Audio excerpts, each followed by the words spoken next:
Chegou 21 horas! Boa noite, pessoal. Vocês que estão aqui para ver a nossa live hoje sobre o Crime e Castigo do Dostoiévski. Tá? Eu já fiz uma primeira... O próprio nome do protagonista significa cisão em russo. É exatamente isso que eu vou falar. Que é uma das coisas importantes, não só da cisão, a palavra cisão em russo, ou a cisão da igreja, ou a cisão do personagem, que são dois, né? Bom, vamos respirar e vamos com calma aqui. Porque não é uma aula, né? É um bate-papo. É o Conrado falando. Cara, Crime e Castigo, Fyodor Dostoiévski. Todo mundo que lê esse livro deve estar, mas que canseira, são 600 páginas. Mas que saco, esse livro é muito enrolado. Ai, ui, ui. Nós combinamos aqui de lermos as duas primeiras partes, tá? As duas primeiras partes, querido, tu nem entrou no livro ainda, tá? Tu sabe que alguns personagens foram apresentados, tu sabe onde é que se passa tudo, tu sabe a condição social dos personagens, tu sabe que aconteceu um crime. O crime tu sabe desde a primeira página que vai acontecer aquilo, né? Ele só pensa naquilo, né? Então tu sabe desde o início, que são as noites brancas que estão acontecendo, é um calorão desgraçado, e o cara vai lá matar alguém, né? Até que ele mata a pessoa. Só que só é lá na parte 3 que tu vai descobrir o porquê que ele mata. E aí eu quero que vocês pensem comigo uma coisa, tá? Aqui eu vou dar leves pinceladas sobre tudo isso, porque isso é o que eu vou falar na parte 3, né? Pra não... Mas isso aqui... Respira, Conrado. Cara, vocês têm noção que isso aqui foi escrito em 1866? 150 anos atrás? Quando isso aqui foi escrito, o Nietzsche tinha 10 anos. O Freud não existia. Freud não existia. Vocês têm noção que vocês conseguem ver a análise psicológica que a gente tem nesse livro aqui? Não tinha Freud, querido. Não tinha inconsciente descoberto. Tu entende esse nível de coisa?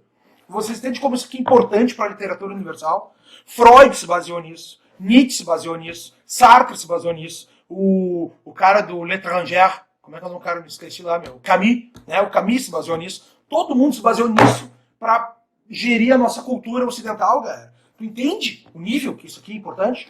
E por que é importante? Agora vem alguns spoilers, tá? Se vocês ainda não chegaram na parte 3 lá.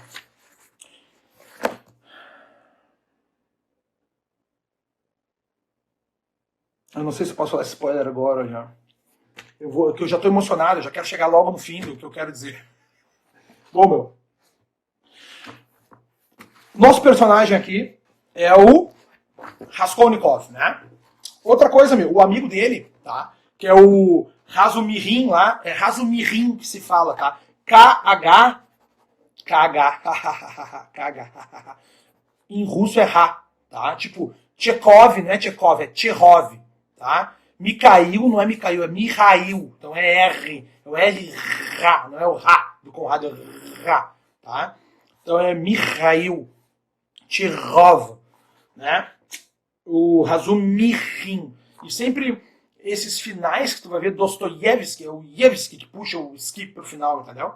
O Ova também. Por isso, todos os acentos que vocês verem nesses nomes, vocês têm que falar exatamente como eles estão, tá? É Zosimov. Não é o Zósimo, né? É Zosimov. É o Pietrovich. Vamos falar do nosso personagem, né, meu? Cara, eu vou ver umas perguntas que alguém me chamou de fofo. Vai te catar, meu. É muito lindo. Nunca tinha tido vontade de ler. Agradeço muito pela indicação. Muito obrigado, Patrícia. Melhor sem spoiler. Melhor não, sem spoiler. Mas é que o spoiler aqui ele é importante. Tipo, ele é o principal do livro, entendeu? O principal spoiler não é que nós vamos ter uma morte aqui, isso a gente sabe, entendeu? Mas o que justifica a morte... Eu já tinha falado que eu não ia falar disso agora. Nosso personagem principal aqui é o Raskolnikov, né? Raskol, como todo mundo sabe aí, já leram aqui, porque esse livro, essa versão, ela é muito bem comentada, tá? As notas de rodapés são extremamente boas. Meu Deus do céu, que presente ter nota de rodapé boa, né? Raskol, cara, é a cisão da igreja russa, tá? E por que é importante esse nome Raskol? Eu fiz umas anotações. Eu ia começar a fazer mais, mas uma guria ficou mandando mensagem até agora, hein, meu? Não consegui fazer, meu. Cara, o Raskol é a cisão da igreja russa, tá? Isso tudo começou... Onde tu anda, Grêmio? Cara, eu tô em Porto Alegre, cara. Edu Simon aqui também, eu tô em Gatão. Tô gato, muito gato ou médio gato, hein, Simon? Fazer carinha de inteligente. Dois caras são importantes. Cara, a própria Rússia já é um Raskol, né? Já é essa grande divisão, né? Essa grande cisão. A principal delas é que a gente tem dois caras na história russa, né? O primeiro é o Ivan o Terrível, né? E o segundo são os Romanov, né? O Piotr Romanov, que é o que levou a cidade para São Petersburgo, né? A cidade ficava em Moscou, aconteceu um outro cisão, de novo, um outro Raskol, que ficou o mundo feudal. O Ivan o Terrível fez a união da Rússia, né? Pegou todos os pequenos feudos, pequenos reinos, fez um grande reino, fortíssimo, ele virou Ivan o Terrível por isso, né? O cara construiu o Kremlin. E o Pedro chega um ponto que ele quer sair dessa parte feudal da Rússia e chegar mais com a parte europeia. Então ele sai dali e vai montar tudo novamente lá em São Petersburgo. Tá? E aí ele é um cara que se apaixona pelo Napoleão, pelas vitórias napoleônicas, e tenta basear tudo nesse sistema francês. Então, o Piotr, quando o primeiro Romanov, que ele começa a dinastia Romanov, quando ele chega em São Petersburgo, ele funda lá a capital. Então ali a gente tem uma primeira cisão, né, uma nova cisão do mundo russo, vamos dizer assim, né? O segundo ponto daí a gente tem a cisão da Igreja Ortodoxa com o Estado, que daí começa a vir essa grande batalha de poder entre eles, né? E a cisão do Raskol, que a gente tem outro nome para ele, que a gente pode dar aí, esse próprio personagem. Meu, tu viu com os restos de processo que ainda tem. Meu, até hoje, minhas pilhas de. Tá vendo que eu sou um cara que. Como é que a gente chama? Eu faço a reciclagem do material, né? Até hoje tem pilha de processo que eu anoto, cara, as coisas assim. O Raskol tem essa grande divisão do próprio personagem, entendeu, cara? Vocês podem ver que nele a gente começa a ver a parte intelectual, a parte consciente e a parte inconsciente, né? A gente tem as duas coisas caminhando junto nele o tempo todo, né? E por que isso se dá, meu Deus, esse nome Raskol também? Porque também é uma... Até engraçado que o nome dele, na real, é Raskol Romanov, né? Ou seja, é a cisão criada pelos Romanov. Ah, mais uma tacada, né, meu? Então, isso aí é importante a gente ter em mente também. Também é uma cisão do modo como o romance russo é contado, né? Como o romance em si era feito. Ninguém tinha feito uma análise psicológica antes desse cara, entendeu, meu? E agora eu vou chegar a um ponto que eu vou falar por cima só, que é o grande spoiler que eu ia dar, que não é um grande spoiler, tá? Na parte 3 do livro, a gente vai ter o motivo que leva ele a ter matado aquela mulher, tá? No início ele fala que é por falta de dinheiro, e é por falta de dinheiro que ele acha que ele tem que custear seus estudos. Só que ele, a partir de então, começa a colocar uma teoria em prática. Vou falar bem... Eu não quero falar tão literal para não tirar a graça de vocês, tá? O cara é muito inteligente. O cara ele é tão inteligente que ele cria essa teoria dele, que ele divide o mundo em dois, né? Ele divide o mundo... Deixa eu pegar um papel aqui que eu gosto de ficar anotando enquanto eu falo. Ele divide o mundo em dois, tá? Entre pessoas, humanos, homens... e os piolhos, tá? E ele escreve um artigo para um jornal falando disso, que existem homens, existem piolhos, existem pessoas que vão adiante da humanidade e por isso elas podem cometer quaisquer crimes que queiram, que elas não deveriam ser punidas como os outros humanos normais, entendeu? Esses são os homens. E o piolho é o resto, né, cara? Olha só o que ele tá falando, entendeu, meu? E a partir disso aqui, quem já chegou na parte... Bom, é na parte 3, no início da parte 3 o cara aparece. Um juiz... Eu vou agora a partir da parte 2, tá? Depois eu volto para a parte 2 de novo. Um juiz leu esse escrito que ele coloca no jornal 15 dias antes do assassinato, e o juiz pensa, não, para aí, o cara que escreve isso, ele quer botar em prática isso aqui. E aí ele começa a procurar quando é que acontece uma morte. E aí quando acontece a morte, ele começa, ele pega o cara, ele pega quem escreveu o artigo no jornal, vai atrás do autor, e aí descobre que é o Raskolnikov, né? E aí o juiz começa a ir atrás dele, né? Eu não vou falar muito mais disso aqui, porque eu quero que vocês tenham graça, eu vou falar só no decorrer da noite aí, tá? O que eu vou dizer com isso, meu? Grandes teorias da humanidade já foram criadas a partir de homens piolhos, entendeu? Da divisão dos seres humanos, tá? Uma delas, cara, e a mais importante de todas, quem falou pra nós? Foi esse magrão aqui, ó, Nietzsche. Assim falou o Zaratustra, né? Esse cara, ele fala do super-homem. Só que quando a gente fala super-homem, tem um nome meio errado de dizer, né? Super-homem, a gente imagina o Superman. Para o alto e avante, né? Esse Superman nietzschiano é o Überman, né? Ele é o Überman. Ele é o sobre-homem, na realidade, né? Esse é o homem especial, entendeu? Então, cara, o Nietzsche, ele baseia toda a sua teoria a partir desse livro, cara. Não é, eu estou exagerando, tá? Mas ele se baseia muito nisso aqui. Cara, repetindo o que eu já falei antes desse livro, ninguém falava inconsciente, entendeu? Quando Freud veio falar isso, ele fala 50, 60 anos depois desse livro. Quando Nietzsche vem escrever, é 50, 60 anos depois desse livro. O Sartre, 100 anos depois. O Camus também 100 anos depois, quando a gente fala do niilismo, né? Dessa coisa de não estar em lugar nenhum, o tempo todo de tu não ter um anseio na vida, né? Eu até tinha separado outros livros. Deixa eu pegar, acho que tem, lá em cima tem uma. Só um momento.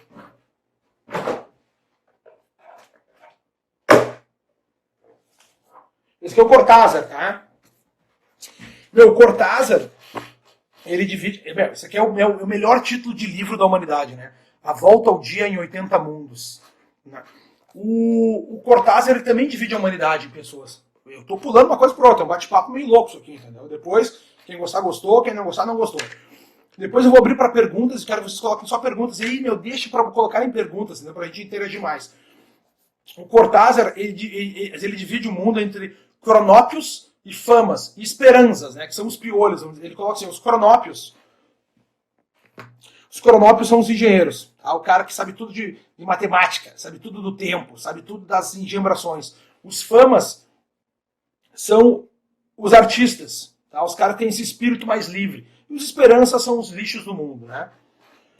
O outro cara que fala muito bem disso, e eu indico a leitura, cara, é o José Ortega y Gasset. José Ortega y Gasset, A Rebelião das Massas. Esse livro, cara, ele divide os seres humanos como eu divido os seres humanos. Os seres humanos que estão satisfeitos consigo mesmos e os seres humanos que não estão satisfeitos consigo mesmos. Querem ser pessoas melhores, querem crescer. Baita livro, tá? Anota aí, ó. Rebelião das Massas, José Ortega Gasset. E assim que a gente começa uma biblioteca, né, meu? Uma ideia vai chamando a outra, né? Tu vai sair desse livro, talvez tu vai pro Zaratustra, depois que gostar tu vai pro Cronópios e Famas do Cortázar. Se gostar, depois tu vai pro Ortega y Gasset. Se gostar, depois tu vai pro Freud. Vai pra todos eles, né, meu? Bom, voltando pro super-homem do Nietzsche, né, meu? Quando Nietzsche fala que Deus está morto, cara, é que tá, meu, uma coisa... Deixa eu ver só. Eu anotei aqui, o problema é que eu não consegui fazer essa ressalva. Cara, o título do Eco Homo, né? O livro do Nietzsche, cara, é uma passagem do Dostoiévski, né, meu? Vocês estão ligados nisso, né? Quando ele fala que eis o homem, né? É isso aí, é o et homo, né, meu? Et homo, né? Outra coisa, cara, vocês viram aquela passagem do Dostoiévski que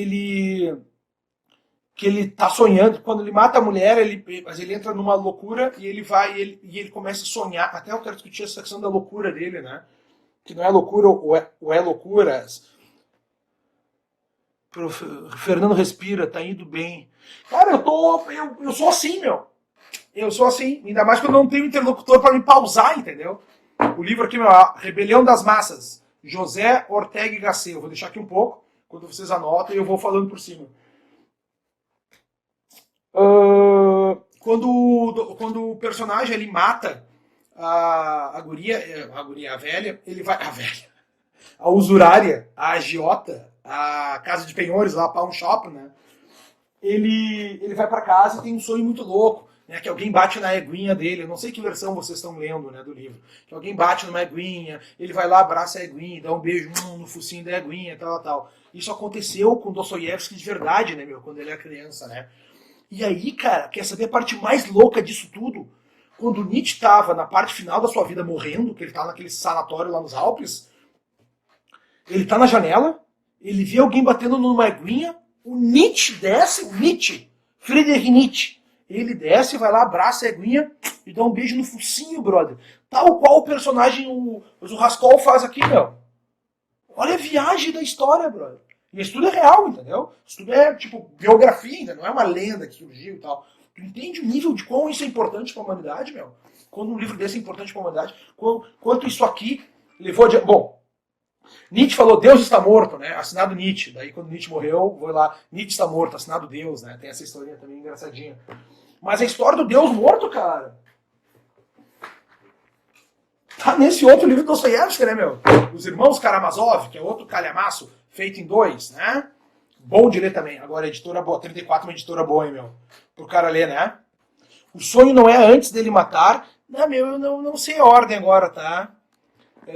Eu não sei a ordem. Eu acho que é depois que ele mata, né? Ele mata, vem pra casa, fica mal e vai lá e sonha que matou a eguinha. Não interessa, tá? Não interessa. Tô comentando do sonho em geral. Outra coisa. Tá na nota de rodapé, né? Que ele falou o negócio da eguinha Pocotó. Mas tá nesse livrinho. Tem umas versões que eu acho que talvez não esteja em nota de rodapé. Mas essa do Nietzsche não tá. Essa do Nietzsche Conradão tá trazendo pra ti, querido. Primeira divisão aqui, ó. Dizendo direto. Volta pra... Mano, os Irmãos Karamazov tem essa coisa, né? Que é muito louca. Dos caras pensar assim, ó, no momento que não existe Deus, não existe uma moral, né? Essa é a grande discussão desse livro, né? Aí eu vou deixar para comentar a partir 3 e 4 adiante e a 5 e 6 mais adiante ainda. Porque esse é o caminho do livro, né? É a redenção de um cara que se acha um super-homem, né? Esse Uberman, né? Uber, né? Que a gente tem Uber, né? Esse Iberman, até ele chegar nesse encontro com o amor e com Deus, né? Que é engraçado que ele se apaixona pela Sofia, né? Ele não se apaixonou ainda aí, né, no 2, até a parte 2, pela Sofia, né? Que é a Sônia, a Sofia, o conhecimento, né? A razão, né? O amigo dele também. Esses nomes são importantes no livro. Como vocês viram, né? Aqui eles as anotam muito bem, que os personagens têm esses nomes legais, né, meu? Tipo, o amigo dele ali, o Razumi Rin, né? Ele é exatamente isso. Ele é a razão, né? Razumi Rin. Ele é a razão. Outra coisa que é engraçado, cara, o Marmeladov, né? O cara é um marmelo, ele é uma marmelada, ele é meio frouxão nessas coisas. E vocês viram como ele enxerga aquela... E aí que tá, meu, isso aí é o resumo. Pausa, Conrado. Dos Irmãos Karamazov, não sei se vocês já leram ou não, vale a pena ler também, cara. Nós vamos pular para outro livrão aqui em Portugal. Vou falar 2 assuntos agora. Vou pular de um para o outro aqui, nada a ver. São as sinapses do meu cérebro louco, tá? Os Irmãos Karamazov, no final, o irmão tem que salvar o outro irmão, tá? Tipo, o irmão tem a prova que o outro irmão é inocente, tá? E ele fica dodói da cabeça e não consegue provar que o irmão é inocente, e o irmão inocente morre. Onde é que a gente já viu isso? Que alguém tem um mal súbito mental e não consegue salvar o seu grande amor? Grande Sertão Veredas. Grande Sertão Veredas. É o melhor título de livro brasileiro que existiu. Se o melhor título estrangeiro é A Volta ao Dia em 80 Mundos, o melhor título em português é Grande Sertão Veredas. Olha isso aqui, meu. Grande Sertão. Depois vamos ler Totem Tabu do Freud, bem capaz. Porque também você vê... É Totem Tabu esse livro. Vocês estão ligados, né? O cara mata a pessoa para ter essa redenção. Isso que eu ia falar ainda, tá? Mas não quero passar pular tanto aí. Mas é o Totem Tabu. Freud, meu, esse complexo de piano que tem nesse livro aqui, essa mãe que ama o guri, que ele é super protegido e vira esse super monstro que quer destruir tudo e mata essa velha sendo a própria mãe dele. Complexo de Édipo, cara. Onde é que tu acha que Freud tirou lá do Édipo mesmo? Ou ele só copiou o que tá aqui? Hein? Freud é um copista, cara. Tô falando. Mas é sério, cara. Pensem comigo essas coisas. Outra coisa, a doença dele, né, meu? É óbvio que esse cara é um bipolar, meu. Não é que ele teve um febrão e ficou sem falar direito. O cara é bipolar, meu. Só não era diagnosticado na época. Não sei como é que as pessoas que comentam esse livro chamam ele de...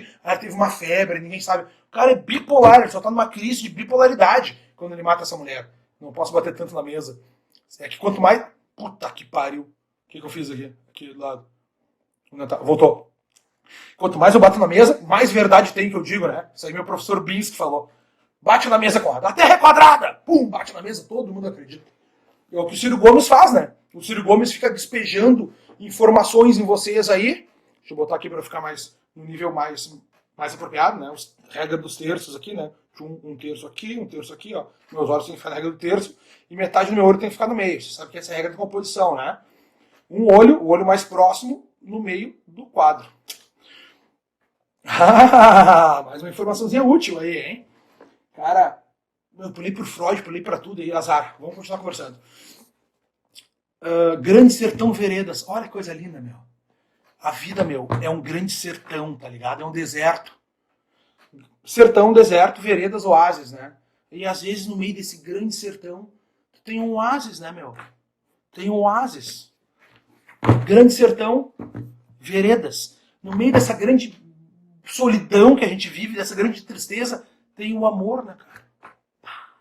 Olha que título, meu. Grande sertão, 2 pontos, veredas. Eu acho até que os 2 pontos tinham que vir mais pro meio pra ser uma razão entre os dois, entendeu? Demais. Deixa eu ver se eu assim. Deixa eu ver se tá aqui, tá? Se tiver aqui eu vou falar sobre isso. A trégua. Ha! Tá. Ai, ai, ai.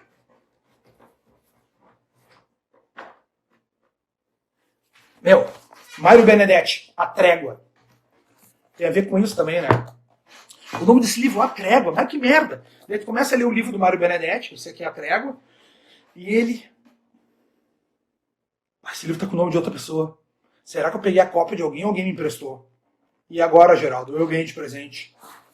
É da Renata Saraiva, Primavera 2015. Não, a Renata me deu isso de presente. Senão não estaria assim. Renata é uma amiga genial aí, né? Genial, tem até uns livros dela aqui. Deixa eu ver se tá aqui por cima o livro dela. Não tá. Bom, a trégua é o seguinte, meu. O personagem, vamos chamar ele de Mário Benedetti, tá? O personagem, o narrador, trabalha numa repartição pública, e nessa repartição pública chega uma guria nova, vai trabalhar lá, uma secretariazinha.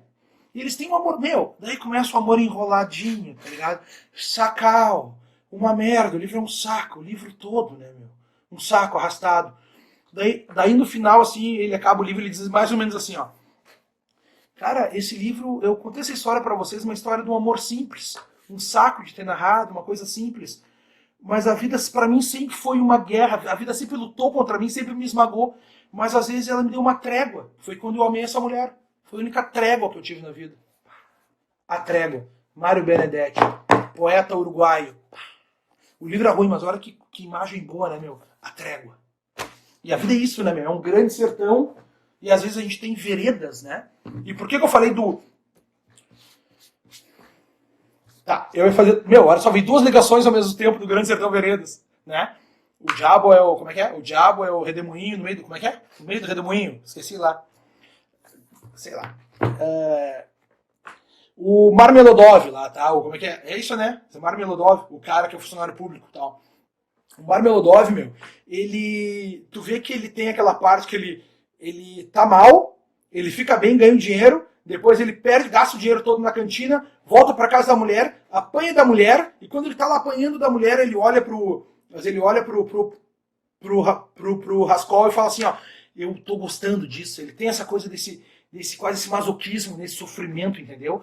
E aquilo ali, meu, aquela cena é um resumo do livro, né, cara? O livro é esse, né? Vocês já começaram a ver na parte 2 que a irmã dele já tá quase entrando numa prostituição pra ficar com outro cara lá e tal, por causa do dinheiro. Isso aí tá tudo acontecendo, né? Ou seja, a gente vai ter esse ápice, a parte que ele vai se dar bem, a parte que ele vai afundar, e a parte que ele começa a sair até o sofrimento máximo, que ele gosta de dar essa sofridinha até ele sair bem. É o resumo do livro, cara. E aí me lembrou também Grande Sertão Veredas. Já leram Grande Sertão Veredas? Se vocês não leram, esse é o melhor livro em língua portuguesa. Ponto final.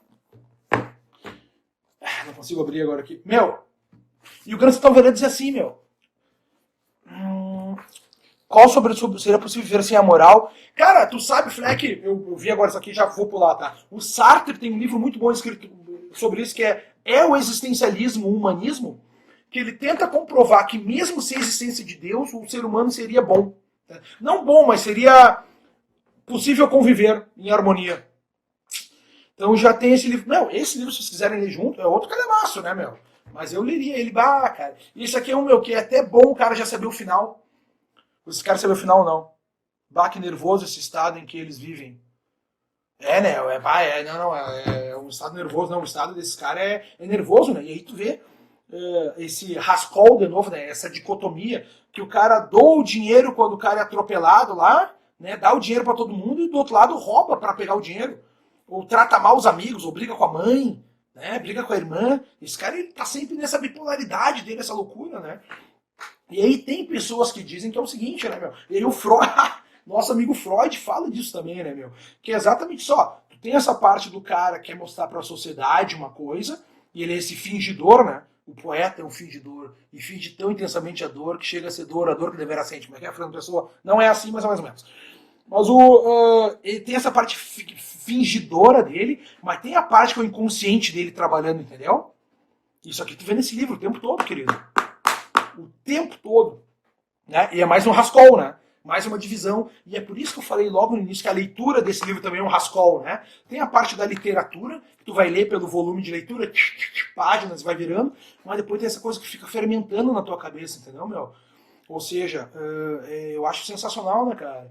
E até pelo fato de ser em São Petersburgo, bem nessa cisão, né? Porque o Dostoiévski, ele chegou a ser preso lá em São Petersburgo, né? Ele foi sentenciado à morte, né? Vocês se lembram quando a gente estava lá, que eu falei para vocês? Ele era desses grupos revolucionários, né, contra o Nicolau I, e ele foi pra cadeia, ficou lá preso na fortaleza de Pedro e Paulo, e foi condenado à morte. E aí, no instante final que ele estava sendo condenado à morte, que eles iam matá-lo, veio a mudança dele da pena, que mandou ele para trabalhos forçados na Sibéria, né, cara?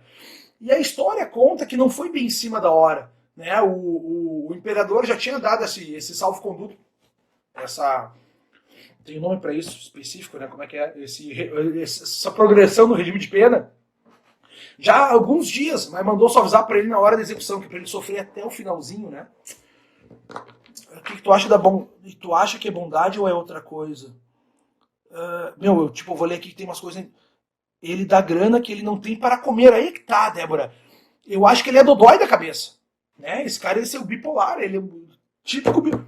Eu não sou técnico. Se tiver um técnico aí, por gentileza, faça a análise do nosso personagem. Que ninguém fez até hoje, meu. Como é que não tem ninguém que chegou aqui e falou, a caso dele, isso aqui, ó, o transtorno a gente tem, o caso dele de bipolar, não tem um artigo na internet sobre isso. Dizendo qual é a doença do Rascol. Faz o teu trabalho de conclusão em psicologia nisso. A doença do Rascol é essa. Tu vai ganhar 10. Depois eu faço mestrado nisso e vivo de bolsa pro resto da vida. Cara, eu vou ler um pouco as mensagens, um monte de mensagens grandes aqui, né? Mas ele tem esses lampejos de bom. Aí que tá. Não é Conrado, mesmo sendo um crime premeditado, aí que tá, ele sente a culpa. Porque ele é um piolho. Ele acha que ele é um super-homem, mas ele é um piolho. É isso que a gente vai descobrir com o tempo. Que não tem esses caras que se sentem melhor que o tipo o Conrado. O Conrado se acha muito melhor que os outros, né, cara? Mas eu sou um piolho. Eu aprendi na vida que eu sou um piolho. E o que eu aprendi na vida é que não importa se é piolho ou não. A vida é a mesma pra todo mundo, entendeu, meu? No início, o que nos prende são justos os dilemas. E esse dilema vai até o fim. Não para nunca, né? Essa discussão dele só vai ter essa cartace no final, né? Cartace, né? Tão freudiano isso, né? Tem essa sublimação, né, cara? A sublimação, aliás. Porque a catarse... Imagina, tinha uma época que a galera não tinha videogame, né? Pra matar as pessoas, né? Tinha que ler os livros de quem matava alguém pra ter essa catarse da morte, não precisar matar as pessoas, né? Deixa eu passar mais... mesmo sendo um crime premeditado, ele sente culpa. Claro que ele sente culpa. E ele achava que ele não ia sentir culpa. Esse é o drama do livro. Mas esse é o mote do livro. Ele acha que ele não sentia. Cadê o livro? Ele acha que ele não sentiria culpa. Entendeu? Porque ele era superior. Na teoria dele, que é o artigo que ele vai escrever na parte 3. Entendeu? E ele não é, brother. Ele não é esse super-homem que ele achava que ele era. E aí é que tá. É ele subir lá em cima e cair de novo. Que é o que eu falei do nosso Marmoliev aqui, né? O cara que sobe e desce lá. Que é o pai da Sônia. Que não é outra coisa, meu. Romance russo é foda, né? É duro, né? Os caras têm 500 nomes, cara. Que bom que a gente tem uma nota de rodapé pra dizer que o Rod é o Rodchenko, o Rodna, o Rodion, o Raskolnikov lá. É tudo a mesma pessoa, senão nós estamos perdidos, cara. E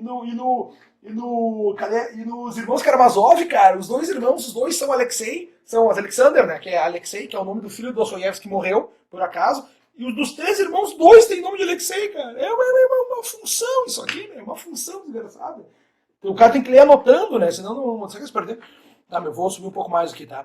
Ele dá grana que não tem para comer. Tu acha que é bondade ou outra coisa? Não, eu acho que é exatamente essa bipolaridade dele. O cara é dodói. A história é tensa, muito tensa. Tu tava lá. Eu não sei do que eu tô falando. Ela tá vivendo a culpa antecipada do crime que vai cometer. Ele sente culpa, ele não pode ser bipolar. Então ele pode ser bipolar sim. Mas tem que terminar o livro para poder opinar. Ô Marilu, te dedica aí. Claro que ele sente culpa. Ele acha que não vai sentir. Isso que vocês estão vendo... outra coisa. Dentro da medicina legal, no estudo da criminologia, o criminoso sempre volta pro lugar do crime, né? Isso não é coisa de livro. E o cara tem essa culpa interna, sempre faz com que o criminoso vai lá olhar o lugar do crime de novo. Por isso que a polícia, quando tem um crime, eles ficam todo mundo de campana, vendo quem é que vai aparecer. Se vocês não sabem, assim funciona, né, meu? Então pode ver, no outro dia ele vai lá ver as marcas de sangue no chão, vendo as coisas, né? Faz paralelão dele com o Mercedes. Ainda não. Não dá pra fazer paralelão agora aqui. Agora que nós somos devagar. O que mais que tem aqui? Eu tô mexendo muito. Desculpa, tá? Meu tripé, vocês viram o que é meu tripé, né? Deixa eu voltar mais pra cá. Vou ler umas mensagens aqui pra não ficar tão ruim, né, meu? O Ciro, deve ser o cara. Fala muito final de semana.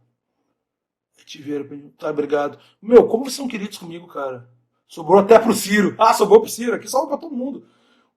Bipolar, esse cara é bipolar. Ah tá, porque aí que tá, meu, no livro.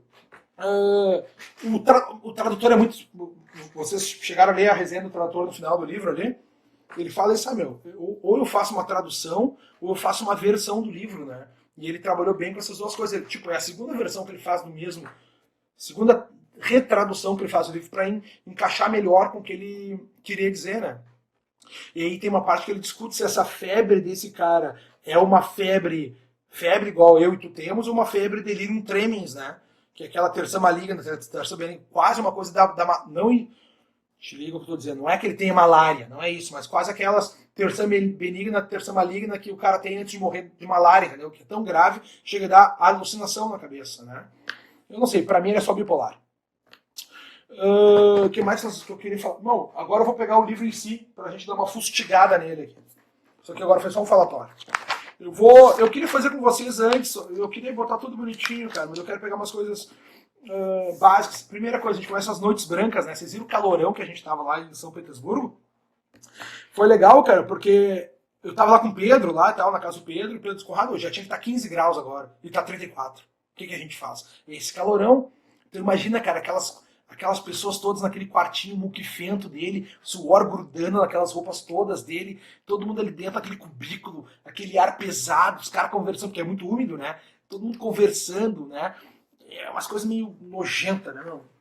A felicidade está do outro lado do medo. É isso que a gente comentou, aquela primeira frase, boa pra caramba, né? Deixa eu ver o que mais. Meu, porque eu vou anotando, entendeu? Como é que o Conrado funciona?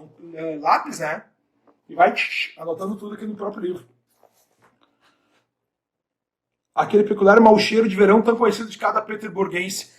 Tu entra no trem de São Petersburgo, cara, eu moro em Porto Alegre. Em Porto Alegre tem um muro que divide a cidade do rio, tá? Porque teve uma grande enchente lá nos anos 40, tem um muro que divide, então a gente nunca vê o rio, né? O rio, a gente não tem uma visão do rio, praticamente. E algumas partes onde foi feito uma ponte para atravessar por outro lado, fizeram comportas, tá? Só que aconteceu que no ano passado, ou 2 anos atrás, deu uma grande enchente aqui de novo e não adiantou de nada aquelas comportas, entendeu? A água passou igual, passou pelo outro lado, então a gente descobriu que não precisava ter muro a vida toda, podia ter destruído o muro, tá?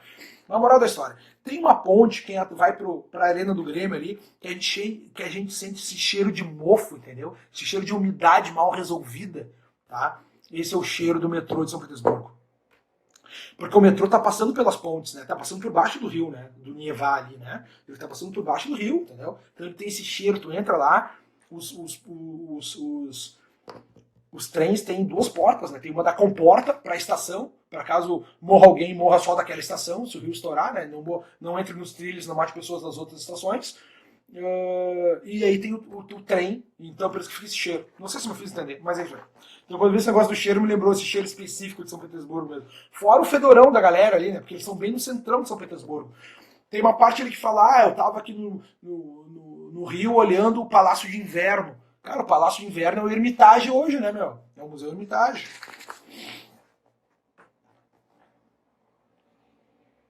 Outra coisa, meu, vocês viram como é a narrativa dos personagens que ele fala? Ah, meu, outro ponto que eu pulei lá do início. Eu comecei falando do Vinícius de Moraes, deixa eu tirar o Benedetti daqui, pra cá, Karamazov aqui, Benedetti aqui, Rebelião aqui, Vinícius de Moraes aqui, eu volto ao direito do Montes lá, Grande Sertão Veredas, eu não falei ainda, fui lá e não voltei, né? Cara, o Grande Sertão Veredas, né, meu? Como é bom reler um clássico, né, meu? Por isso que o clássico, quem é que falava isso? Ítalo Calvino, né? O clássico não é o que se lê, o clássico é o que se relê, né? Grande Sertão Veredas, cara. Cara, na página 116 ele já te conta todo o livro, querido, que são 600. Na 106 ou 116 ele já contou tudo. Tudo. O grande mistério, porque esse é um livro que ele vem com... Ele é todo narrado. Bom, tipo, o cara tem um neologismo. É genial, melhor livro em português. Né?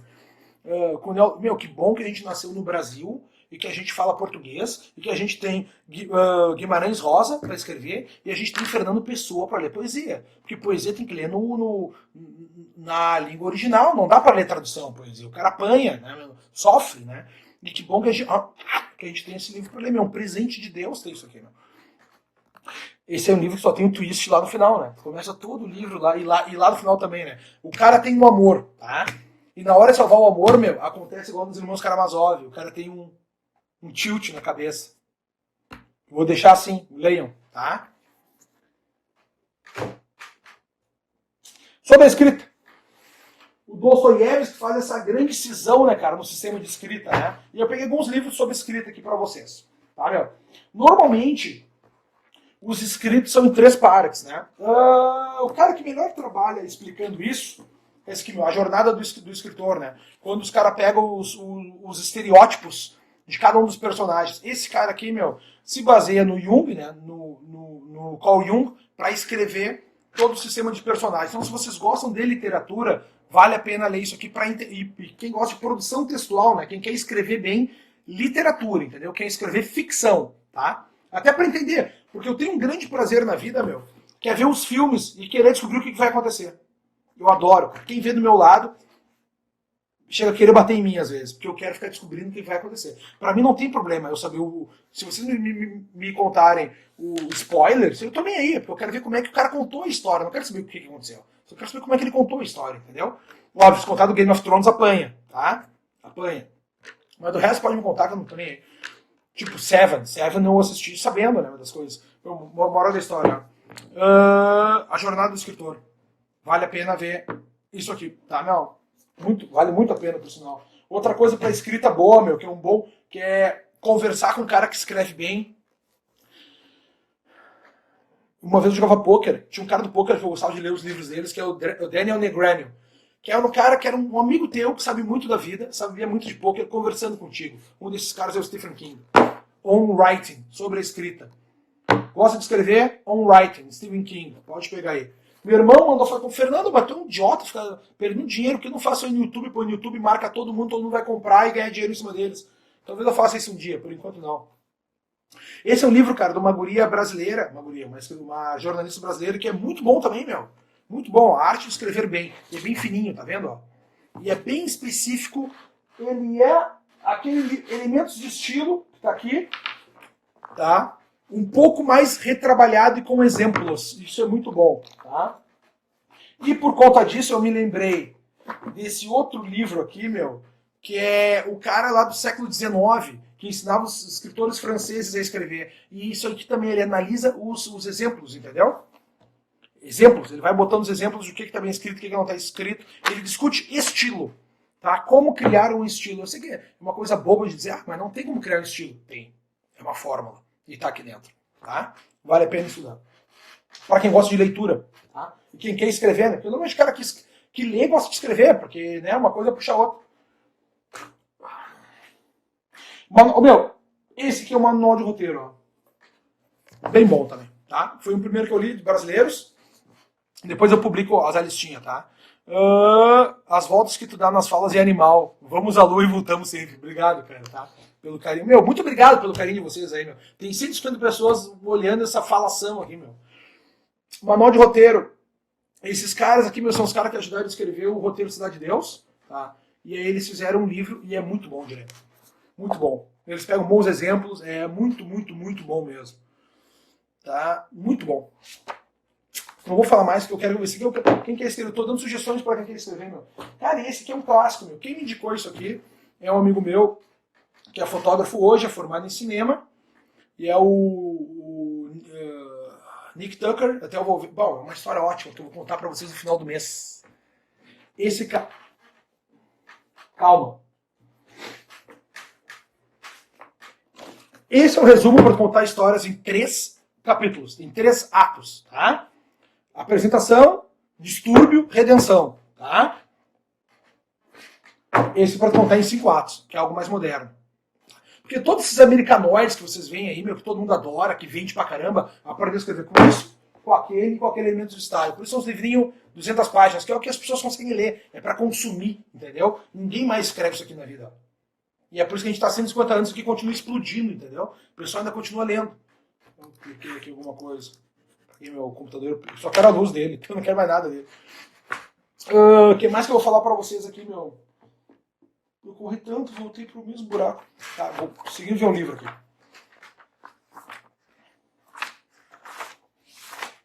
Vou dar uma lida aqui, não leio porra nenhuma. Mas ainda bem que tem aqui. É isso aí, meu, não precisa ler, eu te conto, né? Quer saber como é que é o livro? Me paga que eu te conto. O Edu é genial, né, Edu? É genial, meu.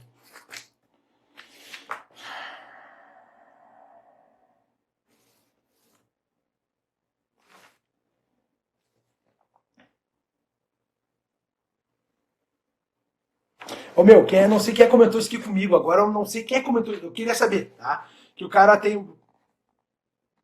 Quando ele vê Marmeliov, esqueci o nome do cara, o funcionário público lá, né? Ó, era um homem acima dos 50 anos, estatura mediana e corpulenta, cabelos grisalhos, calvície, tal, querendo conversar com o cara, com seus olhinhos avermelhados. Eu falei, Conrado, esse cara parece aquele velho lá de Amsterdã, né, Conrado? Com essa história aí, o cara querendo falar com alguém e não conseguia, com os olhos vermelhos. Pô, me lembrou o velho de Amsterdã, né, meu? Que loucura, né, brother? Que loucura, brother.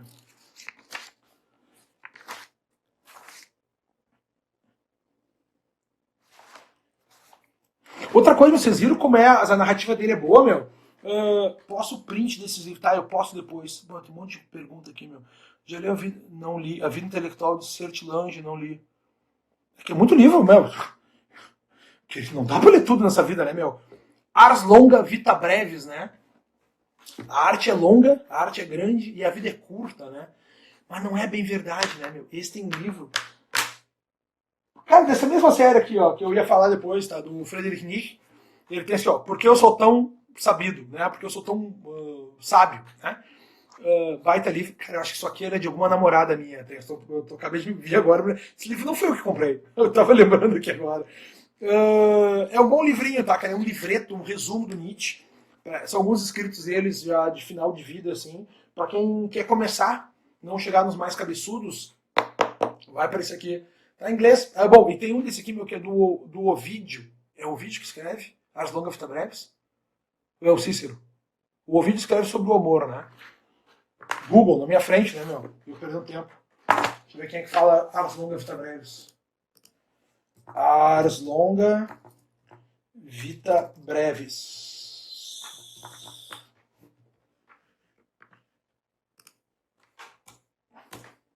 Minha internet não funciona, eu tô gastando toda a energia que eu acho. Quem fala, quem é que escreve? Sêneca! Pô, como é que eu esqueci que era o Sêneca, meu? Sêneca que escreve, né, meu? Né, As Longas Vita Breves. Então, meu, o Sêneca, eles falam assim, meu, a vida não é curta, meu. A vida só é curta se não aproveitar, querido. Se tu aproveitar, ela não é curta. Meu, tá acabando minha live, meu. Eu só tenho mais 1 minuto e 50 pra falar. O que eu faço? Vocês querem continuar conversando ou não? Ou tá bom por aí? Eu já estou 1 hora de live, meu. Meu, vou fazer o seguinte, tá? Eu vou encerrar essa live. Beijo pra todo mundo. Vou fazer perguntas e respostas. Quem quiser, volta, tá? Foi um privilégio estar com vocês, meu. Que honra. Desculpa acabar sem não saber que tinha tempo, cara. É a primeira. Poxa, tomou 1 hora falando aqui, meu. Eu nem tomei uma água ainda. Nem Rick, nem o Muttley. Na hora que você mostra um livro, ele aparece com o nome ao contrário. Quem sabe um espelho. Sim, né, tio? É o meu tio Tom, tá? O tio, a câmera tá aqui, é um espelho, né? É isso aí. Foi ótimo. Quando é a próxima? Próxima semana que vem, né, cara? Sábado, quinta, quarta que vem. Continua no Face. Eu não sei continuar. Tá, acho que acabou, né? Vamos fazer isso aí, sai e volta. Tá, meu, vou sair e voltar, só pra me separar bem das pessoas. Mas pra quem assistiu até aqui, a parte 1, continuem lendo, meu. Eu acho que eu consegui fazer aqui é estimular vocês. Tem 52 minutos, parece os caras no palanque ali falando, né, nos debates. Eu só quero estimular vocês a leitura disso, entendeu? Pensem no Rascol com esse duplo o tempo todo dele. E cheguem até a parte que ele escreve essa teoria dele. Porque a partir dali o livro desenrola, entendeu, meu? É genial. Genial. Genial. Genial. Genial. Genial. É genial. Boa noite pra vocês, meu. Vou encerrar. Isso aqui eu vou deixar no ar, tá? O resto eu vou pagar depois quando a gente conversar. Perguntas e respostas, adiante. Beijos. Amo vocês. E obrigado.